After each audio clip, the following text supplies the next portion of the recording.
Hello বন্ধুরা, আজকে রাত্রে আমরা তাড়াতাড়ি খেয়ে নিচ্ছি। আজকে কিছু রয়েছে, ভাত রয়েছে, মাংস রয়েছে। আমি তো মাংস খাই না,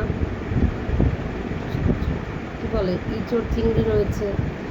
তাই আজকে এই দেখো ডিম টোস্ট করে নিচ্ছি। এটা ছেলের জন্যে, ছেলে দুটো ডিম টোস্ট খাবে, আমি একটা খেয়ে নেবো।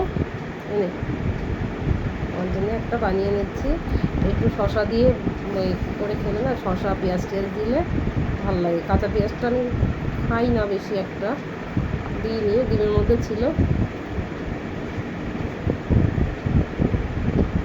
এটা সকালে খাই। আমি একটু বাজারে গেছিলাম, বাজারে দেখলাম পাউরুটি। এই পাউরুটিগুলো সেকে আমার চা দিয়ে খেতে, দুধ চা দিয়ে খেতে খুব ভালো লাগে। কারণ কী করবো না, ডিম টোস্ট করে নিলাম। রাত্রে এটাই খাবার। গুড নাইট বন্ধুরা, টাটা।